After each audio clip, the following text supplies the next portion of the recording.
नमस्कार दोस्तों आज हमारे साथ हैं रमाराम चौधरी कोटा ग्रामीण से 4th रैंक है इनकी जनरल कैटेगरी से। तो बात करते हैं भाई रमाराम से, इन्होंने कैसी तैयारी की राजस्थान पुलिस की और कितने एग्ज़ाम फाइट किए हैं इससे पहले। सबसे पहले बहुत बहुत शुभकामनाएं आपको भाई रमाराम, आपने कोटा ग्रामीण से सिलेक्ट लिया है। बहुत बड़ी बात होती है कोटा ग्रामीण से, आपके 68 नंबर थे। धन्यवाद अशोक जी, आपने मेरे से परिचय करें आपकी यूट्यूब चैनल से। मेरा नाम रामाराम बेनीवाल है, कोटा ग्रामीण 4th रैंक है और 68 नंबर है 75 में से। और इससे पहले मैंने काफ़ी एग्ज़ाम दिए थे, पिछला पुलिस वाला भी दिया था, उसमें नहीं हुआ था।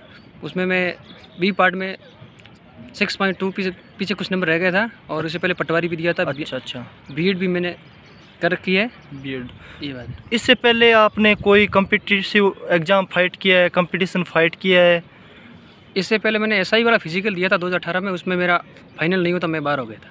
अच्छा, फाइनल मेरिट में आप रह गए थे, यानी फिजिकल तक आप पहुंचे थे? हम फिजिकल पहुंचा था, इंटरव्यू कॉल में बाहर हो गया था। अच्छा, इंटरव्यू में बाहर हो गए थे आप। यहाँ से तो आपने भाई रमाराम कैसे तैयारी की राजस्थान पुलिस की, कितने दिन तक तैयारी की, क्या क्या किताबें पढ़ी, हमारे दर्शकों को बताइए पूरा एकदम डिटेल से। पढ़ाई तो मैं लगातार कर ही रहा था, 7 साल से लगातार स्टडी कर रहा था। 2014 के बाद मैं लगातार पढ़ ही रहा था। जीके मैंने जैसे लूसेंट किताब है, लूसेंट है, राजस्थान जीके के लिए अलग अलग बुकें पढ़ी थी। और इंडिया जीके में लूसेंट है, और इसमें मेंटल एबिलिटी में रामनिवास किताब माथुरिया किताब पढ़ी थी।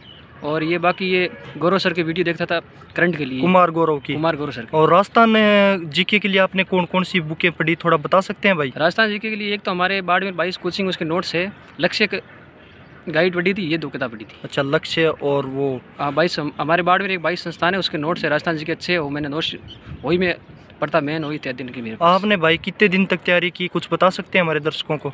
अब पुलिस की तो मैं रेगुलर तो 4 महीने की थी, मई जून जुलाई अगस्त और सितंबर में आने एग्ज़ाम में तक की थी। उससे पहले मैं अलग अलग बाकी तो ठीक ठाक पढ़ता ही था। अच्छा, रेगुलर 4 महीने की थी। बिल्कुल। और इससे पहले किस एग्ज़ाम की तैयारी करते थे आप? इससे पहले मेरा बीएड हो रखा था, रेट की तैयारी करता था। अच्छा, रेट की तैयारी करते थे। तो बहुत अच्छी बात है भाई, आपने 4 महीने में राजस्थान पुलिस के लिए पर्टिकुलर तैयारी की और एग्ज़ाम फाइट किया, वो भी 4th रैंक जनरल से, ऑल ओवर कोटा ग्रामीण से। और 68 नंबर हैं आपके। बहुत लोग रह गए कोटा ग्रामीण से, उन्हें आप क्या कहना चाहते हैं? सर यही है ना, कोटा से सबसे ज़्यादा मेरिट की इस बार राजस्थान में। उन्हें हम यही कहना चाहते हैं, लगातार मेहनत करते रहो, आपका एक दिन पक्का सिलेक्शन होगा। बिल्कुल, मेहनत आप मत छोड़ो, लगातार करते रहो भाई। यही है, पढ़ना तो आपको हमेशा पड़ेगा, लगातार पढ़ना पड़ेगा। आप 4 महीने पढ़ते हो, 4 महीने बैठे रहोगे तो आपका सिलेक्शन नहीं होगा। बिल्कुल। देखिए, आपको रेगुलर स्टडी तो करनी ही पड़ेगी। बिल्कुल दोस्तों, देखिए निराश होने की आवश्यकता नहीं है। इनका पहली बार में एसआई भी क्लियर नहीं हुआ था तो ये निराश नहीं हुए, और इस बार कांस्टेबल में 4th रैंक लेके आ गए, तो निराश होने की कतई आवश्यकता नहीं है। इनसे सीखिए कि कैसे तैयारी की जाती है, कितने घंटे पढ़ने से तैयारी हो जाएगी आपकी। देखो दोस्तों, ऐसी बात है कि हम रूम के अंदर 5 जन रहते, उनमें से 2 का तो 18 वाले पुलिस में हो गया था। हमारा मतलब नहीं होता, मैं और एक मेरे दोस्त थे, उनका नहीं हुआ था। बिल्कुल। तो उन्होंने इस बार 3 जगह से पेपर फाइट किया था, पर उनका 2 जगह से रनिंग में पीछे रह गए। और अब उनका ग्राम से और इसमें हो रहा है, उसमें 2 अच्छे मार्क्स आ रहे। तो आपको लगातार मेहनत करनी पड़ेगी। जैसे हमारे पढ़ाई थी, सुबह हम उठ जाते थे 4-5 बजे, और चाय वाय पी के, और उसके बाद 11 बजे तक पढ़ते थे। बिल्कुल। और उसके बाद खाना बना और थोड़ी नींद लेके वापस हम शुरू हो जाते, 2 बजे पढ़ाई करनी शुरू करते चाय पी के। और उसके बाद शाम को 6 से 7 बजे तक थोड़ा खेलते आधा घंटा, और उसके बाद शाम को 8 बजे खाना खा के और 11 बजे तक पढ़ाई करती थी। ये हमारा रूटीन था। बिल्कुल। तो भाई थारो कहना वो ही है कि निरंतर तैयारी करता रहो, अगर एग्ज़ाम फाइट करना है तो। हाँ, निरंतर पढ़ते रहो। और ये तो इसमें एग्जाम में ऐसा, आपसे जितनी पढ़ाई हो दिन में 10 घंटे 12 घंटे करते रहो। ये तो है नहीं भी आप शाम को पढ़ो, दिन में सोचो। आपको जब भी आपका मन लगे उस टाइम पढ़ाई करते रहो, और दिन में 12 से 14 घंटे पढ़ाई करो, तो आपका सिलेक्शन एक दिन होगा, ये तो पक्का बात है। बिल्कुल। मैं तो लगातार 2014 से इसी एग्ज़ाम में, मतलब मेरा तो ये कि ध्येय था कोई भी लगे, मतलब पटवारी बन जाओ।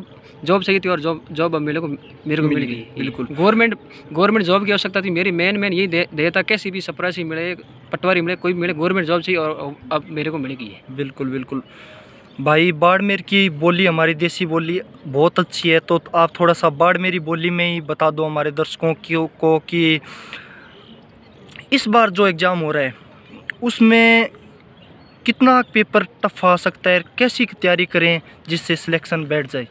अब पेपर देखो, अब आपको कम से कम 60 प्लस मेरी ट्रेनिंग उम्मीद, तो ये तो आप मान के चलो। बिल्कुल 75 में 60 नंबर तो आपको लानी पड़ेगी। इस बार 150 नंबर का एग्जाम है, 150 तो वो तो एग्जाम मतलब एग्जाम सेम ही है, मतलब सेम टू सेम पेपर, बस इस बार सेम ही है, नंबर बढ़ा दिए, इसमें कोई फर्क नहीं है। बिल्कुल आपको 60 नंबर न्यूनतम लाने ही पड़ेंगे, 60 के हिसाब से पिछले तैयार की तभी आपका सिलेक्शन होगा। यानी 75 में से बता रहे हैं, हाँ, तो यानी 120 नंबर हो गई, 120 हो गई। बिल्कुल आपको 150 में से 120 नंबर तो लानी पड़ेंगे कम से कम। बिल्कुल बिल्कुल तब आपका आगे फाइनल होगा। भले फिजिकल बोले तो आप 60 से कम सिलेक्शन नहीं होगा। ओबीसी और जनरल की मेरिट आपको पता हमेशा आई जाती है, पढ़ते रहे और आगे एग्जाम की संभावना लगभग आगे अप्रैल से पहले एग्जाम हो जाएगी। मार्च में एग्जाम होने की पूरी संभावना है, ध्यान रखना ये भी। बिल्कुल भाई रमा राम, आपने बहुत अच्छी बात बताई। हमारे कोई वहाँ एक भाई की कोई आईजी सी बात होती है, उसने बताया कि मार्च लास्ट तक पेपर कांस्टेबल का हो जाएगा, डेट आने वाली है। ये भी विषय ध्यान रखना। दो महीने बचे आपके पास सिर्फ। बिल्कुल बिल्कुल भाई, आपने बहुत अच्छी बात बताई।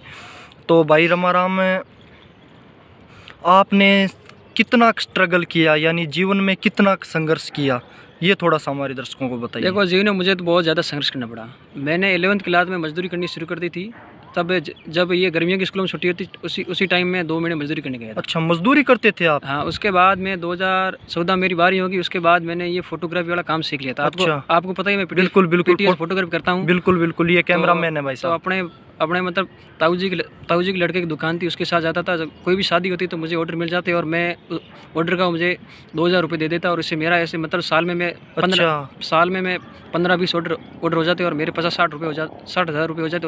उससे मेरे मतलब काम चलता रहता, खर्चा पड़ेगा। बिल्कुल आपने मतलब घर वालों से पैसे नहीं लिए, 11th क्लास में आप मजदूरी करने लग गए थे। हाँ। बाद में आप कैमरामैन की भूमिका निभाते थे, फोटोग्राफी की। उसके बाद भाई 12th आप, उसके बाद फोटोग्राफी बाद मेरे राजकीय महाविद्यालय बाड़मेर से BA हो गए, 3 साल रेगुलर। उसके बाद मैंने वहीं पे हमारे बाड़मेर महेश कॉलेज है, वहाँ से मैंने बीड हो गई। ठीक है, अभी मेरी MA स्टार्ट है वर्धमान ओपन यूनिवर्सिटी, और अब पुलिस में हो गया। अब मैं आगे मतलब आने वाली भर्ती है, रीट है सेकंड की, उनके लिए प्रिपरेशन कर ही रहा हूँ।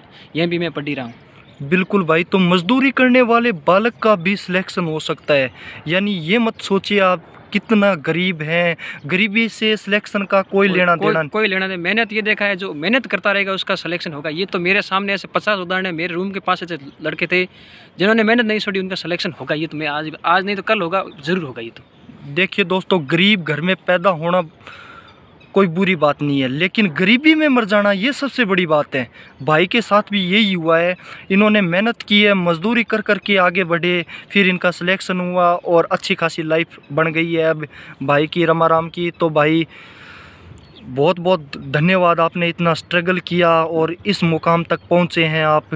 धन्यवाद अशोक जी, आपने हमारा इंटरव्यू लिया। और आगे हम ये सोचते आने वाले बच्चे पढ़े हमारे देखे और सभी को हमारी इंटरव्यू फ़ायदा मिले। बिल्कुल भाई, बहुत बहुत धन्यवाद आपका। जय हिंद, जय भारत। रमा राम भाई आपका